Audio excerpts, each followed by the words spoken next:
शादी में दुल्हन से प्यार। राज एकदम मस्त मौला, शरारती और काफी स्मार्ट 17-18 साल का नौजवान जब एक शादी में जाता है तो उसे दुल्हन से ही प्यार हो जाता है। और हो भी क्यों न वो नई नवेली 19 साल की दुल्हन केवल शादी के जोड़े में ही नहीं बल्कि असल में दुल्हन थी। शायद उसे शादी के मायने पता नहीं थे पर परिवार के दबाव में वो शादी के मंडप तक तो पहुंच चुकी थी पर केवल शारीरिक रूप से। शायद उसकी मनस्थिति इस शादी से इनकार करने की थी। जयमाल का माहौल था। दूल्हे के चेहरे से कैमरे के लाइट्स रिफ्लेक्ट कर रहे थे और वहीं दुल्हन के चेहरे के भाव जैसे भोर की कली जब शाम तक मुरझा जाती है उस तरह के प्रतीत हो रहे थे।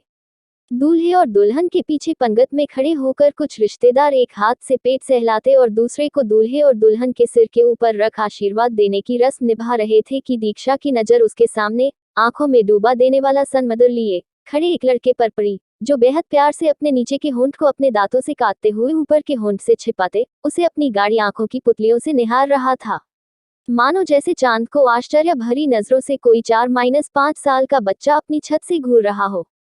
दीक्षा को असहज पाते ही राज एकाएक अपनी नजरों का ढलान अपने शर्ट के तीसरी बटन की ओर पाया। अब अगले कुछ घंटों तक दीक्षा की नजरें राज को दूर तक तलाश रही थी कि थोड़ी देर में जयमाल की प्रक्रिया समाप्त हो गई। राज एक जिद्दी लड़का भी था। ये बात तब सिद्ध हो जाती है जब दीक्षा कमरे में कुछ मिनटों के लिए अकेली थी। राज उसके कमरे में घुस जाता है और ये कहते हुए कि दिल आ गया आप पर। टिश्यू पेपर का एक टुकड़ा कमरे में छोड़कर खुद भी कमरा, शादी का लान और दीक्षा के माथे पर आश्चर्य की एक पतली रेखा छोड़ जाता है। कुछ दिनों बाद जब दीक्षा अपने ससुराल में ठीक तरीके से खुद को सम्मिलित कर लेती है तो उसके जेहन में राज का ख्याल आता है। यूं तो दीक्षा अपनी शादी की रात से अब तक राज की हरकतों को अपनी यादों की पटल से मिटा नहीं पाई थी और ना ही उस टिश्यू पेपर पर लिखे मोबाइल नंबर को। मुझे पूरी उम्मीद थी कि आपका कॉल आएगा ही पर जोर देकर, पर इतने वक्त बाद इसका अंदाजा नहीं था। राज, दीक्षा का फोन उठाकर अनजान लड़की के लफ्ज सुनते ही, आपका नाम क्या है? दीक्षा पूछती है। राज, राज यादव। और आपका? वैसे मैं जानता हूँ, फिर भी आपसे सुनना चाहता हूँ। राज अपना नाम बताते हुए। और क्या जानते हैं आप मेरे बारे में? सब कुछ। राज दीक्षा की बात काटते हुए।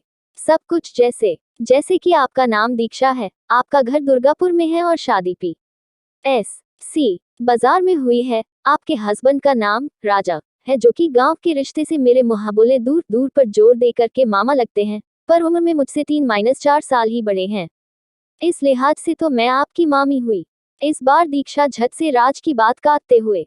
जी नहीं, ये सिर्फ मान्यताएं हैं और वैसे भी वो मेरे मामा नहीं है। गांव के किसी रिश्ते से गांव के सारे लड़के उन्हें मामा कहते हैं। जो भी हो, एक बात कहनी थी आपसे। राज दीक्षा से। हाँ कहिए। आप बहुत खूबसूरत है। Thank you. Your welcome. Okay मैं जा रही हूँ। अरे इतनी जल्दी? आशा भरे लफ्जों में। हाँ, और अब दोबारा कॉल भी नहीं करूंगी। अरे ऐसा कैसे? राज की बात खत्म होने से पहले ही फोन कट जाता है। निस्संदेह दीक्षा का फिर से कॉल आता है। राज और दीक्षा एक हो जाते हैं पर दीक्षा अपने पति, बच्चे और परिवार से दूर न हो सकी। न चाहते हुए बचपन और जवानी के बीच ही परिवार के दबाव में दीक्षा शादी तो कर ली पर अपने बचपन और जवानी के आनंद को ठीक ढंग से न भोग पाई। शायद इसलिए दीक्षा आज भी राज के साथ ज्यादा खुश रहती है अपने पति की तुलना में। कुछ लोग गलत भी ठहराते शादी के बाद भी किसी और से प्यार करने को, पर इसमें दीक्षा की क्या गलती है? उसे तो वक्त ही नहीं दिया गया प्यार को समझने के लिए और जब सही वक्त आया तो वो उसकी शादी की रात थी।